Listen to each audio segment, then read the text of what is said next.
What's up, everybody? Welcome to Move the Sticks. DJ, Bucky back together. Buck, this is a fun episode to look forward to every year where we preview these conference championship games and see if we can't learn something from how those teams were constructed. So we'll get a chance to jump into that in just a little bit. But we do have some newsy items as well as some draft stuff I'd love to get to here right off the top, including a couple coordinator hires. Let's start first of all here, Buck. Alabama, they lose their coordinator, Bill O'Brien. He goes back to the New England Patriots, where he once was seen screaming and yelling at Tom Brady on the sideline once upon a time. Seems like a million years ago. But has a relationship with Mac Jones. He's the new quarterback coach and OC for the New England Patriots. Your thoughts on that one? Best of both worlds for Bill Belichick. The reason I say that is because Bill O'Brien is well-versed in the old Patriots offensive system. That system has been the same since, 2000, when they took over and they became kind of the evil empire in the National Football League. And one of the things that people have always talked about, the consistency of the system, because you have a defensive head coach in Bill Belichick, but they were somehow able to keep the system the same, meaning different coordinators, but it didn't matter because they had the same playbook for all the players. You got comfortable in that system and you had a lot of success. This year, they tried something new. Matt Patricia, Joe Judge, kind of handling the responsibilities also with Mac Jones, and it didn't quite work out. Well, now you have Bill O'Brien, who not only knows the system, but he knows the player. And if we talk about the quarterback being the most important piece of the puzzle, you want to give him someone that he has familiarity with, someone who has history with him, someone who knows his strengths and weaknesses as a player. Well, Bill O'Brien knows that. And so now you think about building Mac Jones back up while being able to just kind of get everything back on track. Bill O'Brien was the right choice for this job. And so I think you can expect the Patriots to be more efficient, more effective on offense because they have someone who knows exactly what he's doing. I think it's nice just you have a singular voice. You know, I think one of the things that happens, especially with young quarterbacks, when you have a bunch of different voices in their ear, I think that's a bad thing. I think having that singular voice here, it's not nebulous. You're not wondering who is it? Is it Patricia? Is it Joe Judge? Like, who's he dealing with? Who's calling the shots here? It's very laid out right now, and there's a history between those guys. I think anytime you can hire somebody with your quarterback that has a scheme familiarity, that's a bonus. Anytime there's a relationship history, that's a bonus. When you marry the two together, I think it's a home run. So I don't know that they could have made a better hire there in New England. I know we had all heard the rumors and stories about how frustrated Mac Jones was last year. You know, you heard stories about him talking to his old coaches out with the Raiders and voicing kind of some frustration about the way things were going there in New England. But I think this, as good as can be expected, I don't know that they could have made a better hire. I love this move for the Patriots and for Mac Jones. Yeah, I agree.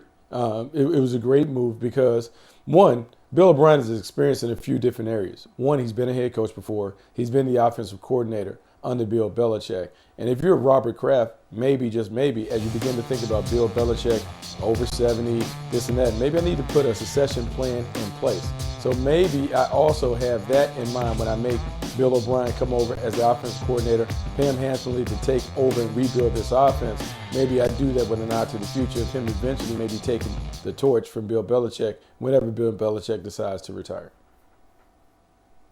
All right, another hire. Again, we had 10 offensive coordinator openings, so these seats are starting to fill up a little bit now.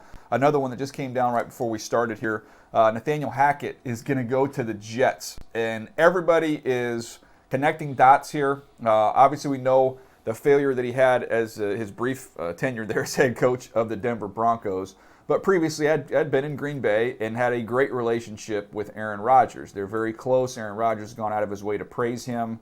And now with the Jets going on the record saying they want to bring in a veteran quarterback, you hire a coordinator who has a previous relationship and history with Aaron Rodgers. I mean, I think it's natural that those dots are being connected and people are saying, hey, maybe this is the first of two big moves here for the Jets. Your thoughts on him and the job that he's done throughout his career? There's been some ups and some downs for sure, as well as what you think about what this means for the future at the position. Okay, I'll work in reverse order. Like, it's great that he has a connection with Aaron Rodgers. We can have the speculation about Aaron Rodgers following in Brett Favre's tracks, going from the Green Bay Packers to the New York Jets at the end of his career, and maybe that is something to be true. I am surprised, though, with Nathaniel Hackett, particularly given all of the issues that the Denver Broncos offense had. I'm surprised that he lands, I won't say a plum job, but a really good job right away as an offensive coordinator. Perhaps the connection, you know how Robert Saleh and the LaFleurs are all connected, and Nathaniel Hackett served as an offensive coordinator under Mike LaFleur and all of that, Matt LaFleur. So you have all of that, but I just wonder, when you look at his body of work, he did have success briefly in Jacksonville with Blake Bortles. And so maybe if you think about trying to repair or fix whatever you have in Zach Wilson or whoever they decide to be quarterback, maybe that works. But coming off of that last exhibition where we saw him directing an offense, it wasn't very impressive. And so if you're the New York Jets or Jets fans, you certainly have to wonder, how is this going to help elevate this offense when the lasting memory that you have is a guy who struggled with game management, play calling, sequencing, all those other stuffs. It's a bit of an indictment on him. Yeah, the fascinating thing to me is this part of the plan? Is this the Aaron Rodgers avenue that they're going to go down? If it is the Aaron Rodgers thing, then I think you can make some more sense of it. If you're just stacking up Hackett with all the other potential candidates that you could have, assuming it's a different quarterback, I think there might have been some better options out there. But hey, we'll see how this goes. We got to wait and see who the quarterback is and what that relationship looks like. It would make things very appealing to Aaron Rodgers. Wouldn't have to learn a new offense, come in there in a system he's been playing in, a system he's had success, he's won MVPs in. That would be appealing to him, I think. I would be curious, if there is a potential of him being traded. I would want to have that conversation on the Jet side of things with Aaron Rodgers to know, hey, like, is this just you kind of finishing out the string, or is there a rekindling of the fire and you have a desire to go chase a championship here in your last couple remaining years? If you get a sense that there's a fire burning there and he's going to invest in a new team in the offseason and actually be around a little bit, and you pair him up with his former coordinator, I think it could work. I think it absolutely could work. If this is going to be he's out of the country and he's going to show up at training camp, I don't like that, man. There's other areas I would rather go. I would rather go in a different direction. Derek Carr would probably be that direction that I would be interested in heading in. I'd rather have an all-in Derek Carr than a show up at training camp in Aaron Rodgers, and that's fully admitting what Aaron Rodgers has done in his career compared to Carr. But that's my opinion on that one, Buck. Yeah, the Aaron Rodgers situation is tricky because I understand what you're trying to bet on. You're trying to bet on a 4-time MVP, just helping your offense become good enough to support a defense that's played pretty well. The issue that I would have with Aaron Rodgers, he hasn't shown really a great ability to develop young receivers or to have that connectivity. We talked about the criticism that was levied at the Packers' young receivers throughout the course of the year. So now you jump into another situation where you do have a very young wide receiver room. You have Garrett Wilson and Elijah Moore and all those other guys. Like, they're going to look to the quarterback for guidance. So as you talk about being invested in the process, is Aaron Rodgers going to be invested in spending more time around the team? Now, it might help that it's New York as opposed to Green Bay, Wisconsin. And so maybe he can kind of sample the life in the city and all those things. But that part is what I'm more concerned about. The leadership ability, the connectivity, maybe the level of commitment. Is he going to be all in with the Jets if he does decide to make that move? Yeah, again, it's going to be fascinating to see where the Jets go and what happens there with their future there at the quarterback position. But the coordinator is in place, and it is Nathaniel Hackett. A little draft buzz here, Buck, and then we'll move on here, take a break, come back, talk about these conference championship games.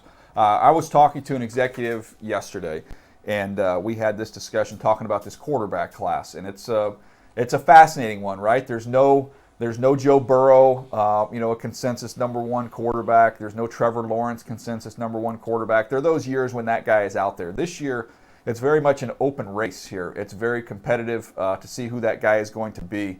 And I was talking to an executive, and he said, look, everybody's talking about the big three, and they're talking about Bryce Young, talking about C.J. Stroud, and you're talking about Will Levis.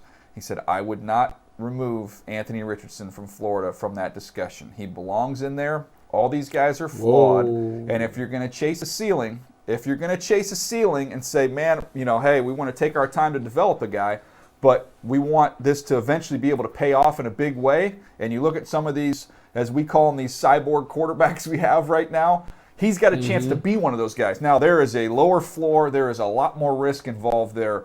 But his upside and what he can do is on a different level than the other three. I thought that was fascinating. I don't think people would anticipate that happening. But he was like, hey, I wouldn't rule him out as coming through this whole process if he emerges as the first quarterback to go. Not even saying he could be the best. He's saying I wouldn't be surprised if somebody punched his ticket to be the first quarterback in this draft. So that was a fascinating conversation.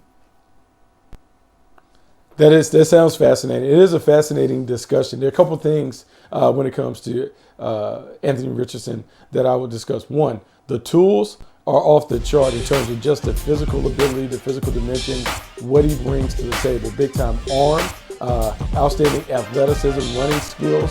You think about the new school quarterbacks that are in that field. You think about Lamar Jackson and Justin Fields and what they were able to do single-handedly to an offense just by adding that explosive running ability to the offense. Yeah, there's certainly some intrigue for a team that is looking for a spark at the position.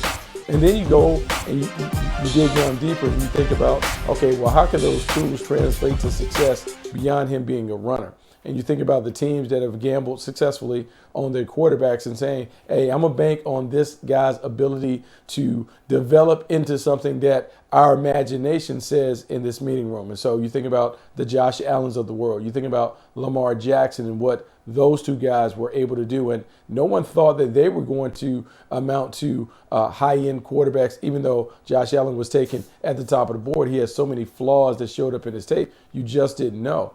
And then I think the other guy is Pat Mahomes. Not in terms of stylistically them guys being the same, but I think everyone has to go back and listen to the conversation around Pat Mahomes when the Kansas City Chiefs boldly traded up to get him. He was more of a sandlot player. You hadn't seen those kinds of players coming out of Texas Tech translate successfully or transition successfully into the National Football League. But lo and behold, he goes to Andy Reid, creative offense, right supporting staff. He pops. And so when you think about these quarterbacks, it does require you to be a little more imaginative when it comes to making the projection, because you put them in the right environment, surround them with the right players, who knows what they could become. That's how you have to grade these quarterbacks in today's game. Yeah, no, it's going to be a fascinating ride here with these QBs as we head towards the draft. I wanted to throw that little nugget out there, and we'll keep monitoring that, keep working on it. I know I watched all of his explosive runs, and it's 80-yard touchdown run. It's 60-yard touchdown run. He's running over people, running away from people. And I'm like, okay, he's big. He's got an absolute cannon. He's an unbelievable athlete. Now, there's some worm burners on swings, and you'll see some throws completely get away from him, and his feet will get all out of whack. But twitched up, explosive, dynamic. There's something to work with there with Anthony Richardson. It'll be fascinating to see how we come through this process and how these quarterbacks stack up. All right, we're going to take a quick break. When we come back, we're going to jump in and preview the conference championship games. Two very evenly matched games, two that I'm really looking forward to watching this weekend. We'll jump into those right after this.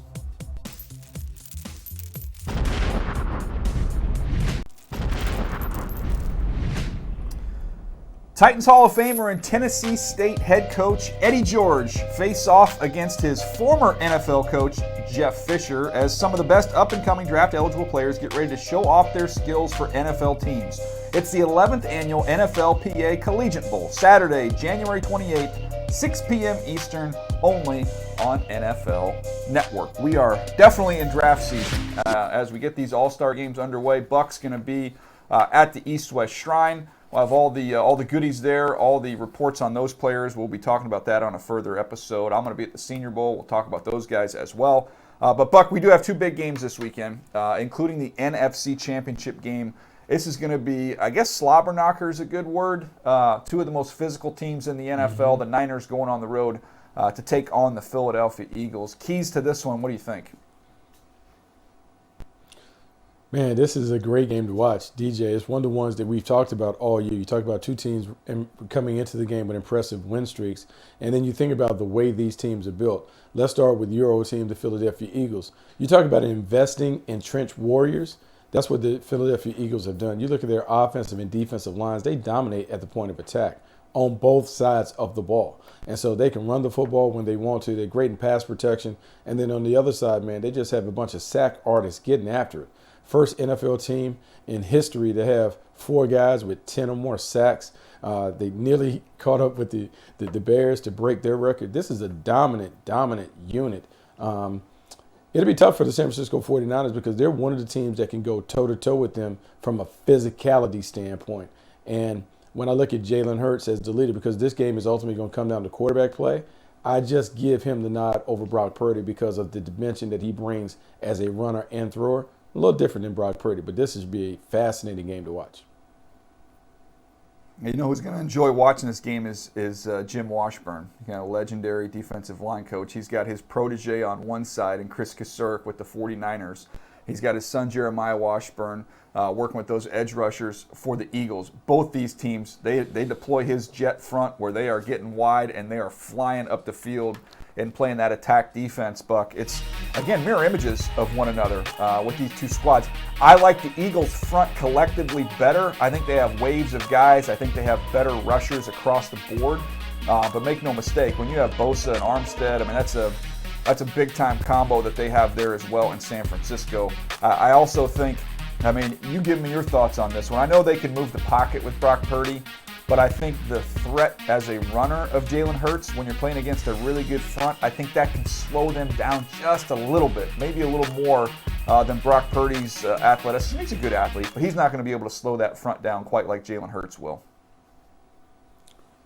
Yeah, no, it's different. It's a different deal because the thing that you're looking at with the 49ers, they're using Brock Purdy on the backside of bootlegs. He's not really involved in the running game as a quarterback on quarterback counters and powers and those things. Jalen Hurts is a central piece of the puzzle when it comes to the running game and what the Eagles want to do. You have to defend him at all times against design quarterback runs and a variety of option plays that they also will kind of put in the call sheet. And so this will slow down the edge rushes because now you got to make sure he's executing the run. He's giving the ball off. He's not pulling it. That slows everything down. Whereas with Brock Purdy, yes, you have to honor the play fake and the backside bootleg. But Brock Purdy running for 100 yards, that's not necessarily a viable option for the Niners. It's very viable for the Philadelphia Eagles because we've seen Jalen Hurts do it in the past. Yeah, I actually think you might see the Niners come out, try and run the ball to try and slow down this front. I think McCaffrey gets a lot of touches. I think Debo gets some touches in the backfield as well. I think you're going to see the Eagles. I'd be shocked if they don't come out and try and take some shots early in this game. I think when you look at Lenore at the corner spot, I think they go after him a little bit and try and stretch him out a little bit early, try and see if they can't get this defense to expand and then start running the ball after that. That would be my guess with how the Eagles' offense approaches it. Again, look for some of these over-the-top home run balls early in the game. Nick Sirianni likes to be aggressive, so that'll be something to keep an eye on there. When you look at the way these teams are built, Buck, is it just another example of you win offensive line, defensive line? We can look at all the playmakers. These teams are loaded with playmakers, but offensive line-wise, they can move people. Defensive line-wise, they can get after you. I mean, I think they're, very, very similar with how they've built these rosters. Yeah, very similar. But the Philadelphia Eagles have certainly invested in the trench warriors, as we call them. Their ability to move people off the ball in the run game. They dominated the New York Giants. And you remember how we talked about the Giants defense the week before after we watched them really throttle the Minnesota Vikings. They ran right at my guys. Dexter Lawrence and all those big guys on the inside had no problem moving them off the ball, and the success on the ground really highlighted the physicality, the toughness, and the overall athleticism of the Eagles front line. And then defensively, you just talked about it. This team, it seems like each week they're getting 6 or more sacks. They get after you. You think about the number of guys they can throw at you. They can do it in waves. And the scary thing about the Eagles, they haven't even had to tap into their first-round pick yet. Like, when you think about when Jordan Davis and some of the other guys that they have just sitting on the shelf grow up and develop and become monsters, holy smokes, we're talking about a 5 or 6 year run from the Philadelphia Eagles where they are going to absolutely be a problem on offense and defense. It's rare nowadays to be able to kind of let your young guys sit and develop as opposed to have to throw them right out there, but they just have so much depth. And Howie Roseman's done such a great job with the salary cap. They're able to do that. So they haven't had to pay the quarterback yet either. That day's coming. They're going to have to pay the piper there with Jalen Hurts. Again, should be a fascinating game. Should be a very close game, a fourth quarter game. Something I think we see in the AFC Championship game as well. Let's take a quick break, Buck. We'll come back. We'll jump into Bengals-Chiefs, a matchup that has been one-sided, really. The Bengals have owned the Kansas City Chiefs, 3 straight wins. Does that continue? We'll talk about that right after the break.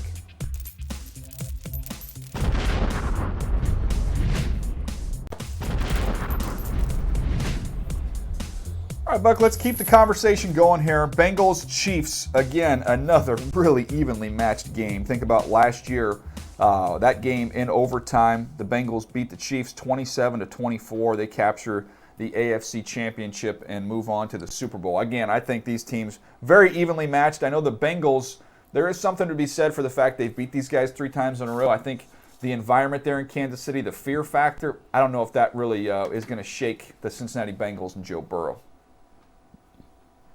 No, it won't shake them. And I heard Joe Burrow have an interesting conversation at his presser where he talked about, just looking around the locker room and the guys that the Bengals have acquired. All of those guys played at top programs in college, and a lot of them competed for national titles. And so the big game thing doesn't really impact them as much as maybe some of the other teams. And when you think about the Cincinnati Bengals and you talk about a lesson to be learned from their team building process, I guess these guys are doing like Warren Buffett. They're just going with the brand names. DJ, when I went up and down their roster, I only found 2 guys that didn't play at a Power 5 or Group of 5 program. I mean, to me, that's remarkable in this day and age when we talk about finding the hidden gems at smaller schools and trying to like dust those guys off and maybe finding a diamond in the rough. Mike Brown and Duke Tobin and Zach Taylor like, no, we're good. We can go to the best programs, the best schools, take their players, and we're going to throw a collection of those guys out there. And at the end of the day, what they're doing is they're winning people because their stars are playing like stars on the major stage. I do believe there's something to be said for their team building approach. I mean, they just have a collection of big time players who played big games at big schools, and it's paying off handsomely for them in the postseason. Well, you lead me to the question because it made some headlines when Brandon Beane said what he said at his press conference the other day with the Buffalo Bills, saying, hey, I don't want to suck bad enough to be in position to get Jamar Chase and a Joe Burrow, which was interesting. I think it caught some people off guard, maybe rubbed some folks the wrong way there in Cincinnati. But it is something that's true. I don't know that you say that at a press conference, maybe something you say around the building when you're frustrated just coming off of a loss. But Brandon is right, man. You've got premier players and they're on rookie contracts. So when you can have the luck to have those top picks in the years where you have those type of guys, yeah, it's an advantage. And it's one where once Joe Burrow gets paid, once Jamar Chase gets paid, some of these other guys are going to have to go. They're not going to be able to have the depth in their roster that they have right now. That's why it almost feels like, man, this is kind of the time here for the Cincinnati Bengals. I know Kansas City has paid Patrick Mahomes, and they're right there, and they've kind of figured out a formula and how they kind of reworked some contracts, moved on from Tyreek Hill, spread that money around. There's a formula to do it. But in terms of where they are right now, this group that they have with Cincinnati, it feels like there's some urgency there for them to get this done right now. There's some urgency in DJ. I don't know if you saw the stat that's floating around Twitter where they're talking about the quarterbacks that are actually going to the Super Bowl are the ones that are on rookie deals or on very, very cheap contracts. And when we think about how hard it is, the challenge of building a roster when you have your quarterback on a big money deal, it does change the math a little bit. It also exposes your drafting practices when it comes to how you acquire players and the players that you're bringing in. Because when you pay the quarterback, man, drafting becomes more magnified because those guys you have to have pop, because we talk about cheap labor and the draft being able to procure a vehicle for you to get talent at low market prices. You have to be able to hit on some of those. And so the Kansas City Chiefs have been able to do that. But when we think about the Bengals and what the Bengals will need to do in the future, they're going to have to continue to keep drafting well. But the difference will be they'll go from drafting in the top 10 where it's easier to get a blue chip player to now when you're drafting in the 20s, your scouting department, your scouts have to be more on it because there's more projection involved in those things. And top 10, yeah, you're talking about production and those guys. They should be easier to find.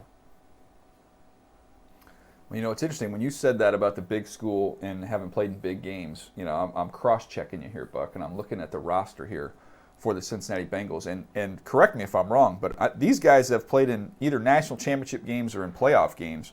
Jamar Chase, obviously at LSU. T. Higgins at Clemson. Jonah Williams at Alabama. You look at Joe Burrow, obviously winning a national championship. Joe Mixon at Oklahoma. Those are 5 other the name brand key dudes just on offense that you could say have played at the highest level on the biggest stage in college. I do think that's a great point. I think that's, the environments, some of the environments you play in college are going to be more difficult than the environments you play in the NFL, and that is a great training ground for these guys to not be too big, try and be too big in those moments. They've already been in some really big moments, man. I think it's a fascinating point. So that comes to me. I can't say that was all of mine, but when I was a player back in Green Bay, I had a conversation with Hall of Fame executive Ron Wolf, and Ron Wolf talked about, you want to go and get guys. I want to see guys that played at big schools in big games in full stadiums, 100,000, because that's as close as you can get to being able to play in the National Football League. And as much as I like to put on my scouting hat and find those guys at the small schools or whatever, there's a time factor when it comes to development. By the time I develop them in 2, 3, 4 years, do I have enough time to then sign them and get what I want out of them? Meaning, can I get a return on my investment in terms of the time and the resources that we have to pour into them? I would rather see guys on the big stage and say, hey, these guys have played at big programs. I am going to bank on that. Because remember, when it comes to scouting, you're trying to increase your odds of hitting on a guy. And so maybe there's something to the Cincinnati Bengals saying, yeah, we're going to go focus on these guys that are playing in these big games because we're more likely to know who they are and what they're about because we've seen them play against best on best competition. Maybe there is something to it that other teams and scouts will explore because it certainly seems to be working for the Bengals. Yeah, and I look at the fascinating thing as we switch over to the Kansas City Chiefs, how Brett Veach just kind of reworked this roster a little bit, Buck, and I look at their construction. They took their money and kind of took it out of the receiver room and they put it into the offensive line room. If you look where they've kind of invested over the last few years, Orlando Brown, obviously the trade, he's on a big number there at left tackle. Joe Thuney comes over as a high-priced free agent. He's been a great player. They spent a second-round pick on Creed Humphrey. Been one of the best centers in the NFL. That's high capital, high draft capital there. Trey Smith was just a gift from heaven that fell because of some medical stuff. They ended up getting him in the 6th round. Didn't cost him as much there. But they've invested there. Then you look at the receiver position, they've kind of spread it out. After Tyreek Hill moves on, you got Juju's not making a ton of money. Justin Watson's been an effective player for them. MVS, you've got Sky Moore, who's a 2nd-round pick. Kadarius Toney didn't cost you much. I think like a 3, what they ended up trading for him. So they've kind of taken that money. It's interesting how you can allocate it in different areas, and I think it goes to the point that we've always talked about. You have a big-time quarterback like that, let's put some pieces in front of him, and then, man, you just you can spread the resources at the receiver position because he elevates all of their play because he's such an unbelievable talent. Yeah, DJ, I think that is the lesson to be learned from that. Do what you need to do to get the 5-star quarterback and then build around him. And the way that they're building around him is what you're talking about. Give him the fortress and then put it on Pat Mahomes. Hey, man, I need you to elevate the pieces. You're the star. Now I need you to elevate these other guys by putting the ball consistently in the strike zone, by extending plays and finding a way to produce explosive plays on your talents. The better the quarterback, the more chances you can take on the perimeter. The less of the quarterback, the more that he falls into that game manager category, the better the weapons need to be on the outside. And Pat Mahomes, we're talking about the best quarterback in football when it comes to skills and what he's done early in his career. We're now seeing what we always talk about. Elite quarterbacks can raise the level of play of those around them, provided they're protected. He's done that. He's done it year after year after year, which is why they're in their 5th straight championship game, which is crazy to even think about. So let me just play this game. If you took running backs, tight ends, receivers for both these teams, because we can say, look, I know there's been some arguments out there, Joe Burrow versus Patrick Mahomes. I'm not here to wage that war. I think they're both unbelievable talents. They're different in how they play the game. They're both incredible. So if we don't want to get into that conversation, I do think it's interesting. If you looked at the skill players, Travis Kelce would be probably the first or second pick. It would be between him and Jamar Chase, of who that first pick would be. So let's give Kelce one of those first two spots. After that, Buck, I think you would have those three Bengal receivers. You would have Joe Mixon. I think all four of those guys would go before the next Chief would go. I mean, I think they have much better supporting cast in terms of high impact dudes with those three wideouts as well as Joe Mixon back there. Yeah, no, DJ, I think that's the thing. And here's what I always say when people are trying to make the comparison. One, when we talk about Joe Burrow, and if he is able to win, it'd be the fourth time that he's knocked off Pat Mahomes. But I'll say this. What if we put Pat Mahomes in Cincinnati? What would that offense look like?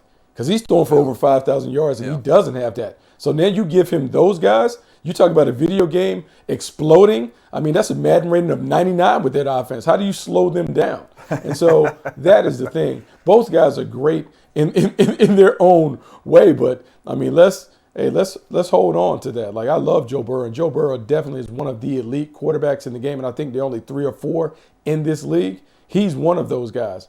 But Pat Mahomes, he's a unicorn. He's a rare find. Yeah, no doubt. It's going to be a fascinating game here. Again, we'll see. This Kansas City Chiefs defensive line is really good. Karlaftis has gotten better as the season's gone along. We know Chris Jones is an elite player. Frank Clark, playoff Frank Clark. Everybody knows what he can do and the level he can get to. I think that's going to be where it's won or lost. I think if they can get to Joe Burrow, which is very hard to do because the ball comes out, if they can get to Joe Burrow, the Kansas City Chiefs win. If this offensive line plays as well as they did last week, I don't see Cincinnati losing this ball game. That, to me, is going to be everything in this game because I think if you can't get to Joe Burrow, he's going to carve up the secondary, man. No, he absolutely will. But I think everyone has to remember this because sometimes what gets lost in the fact that the Bengals have won the last 3 games, every game has been a tight game. And the ball bounces your way a handful of times or whatever. At some point, that thing is going to bounce in the way of the red guys. And so you just have to be careful when it comes to this. And I know this is one that's chippy. Eli Apple and all these guys like to talk and all that. So it should be a fun game to watch. I'm just hoping it's one of those fourth quarter thrillers where the ball is in the hands of the quarterback. And, man, the quarterbacks have to make a series of plays to get this done. I don't know if you can ask for 2 better quarterbacks to be in that position. Joe Burrow on one hand, Pat Mahomes on the other. We've seen these guys do it time and time again. I'm just going to sit back and watch and relax and just really marvel at what they bring to the table. No doubt. It's going to be a great game. Again, a 4-quarter game. I think it's really close. Can't wait to see how that one shakes out. Man, this has been fun, Buck, digging into these games. We'll be back to recap them next week as well as jump into some heavy draft talk. You're going to be at the East-West. I'm going to be out at the Senior Bowl. So we'll have a lot more draft talk coming your way. Appreciate you guys hanging with us today. We got to remind you can catch all the Move the Sticks content. You can go to NFL.com, the NFL app. It's all out there for you. Go to the NFL's YouTube channel as well. We appreciate you. We'll see you next time right here on Move the Sticks.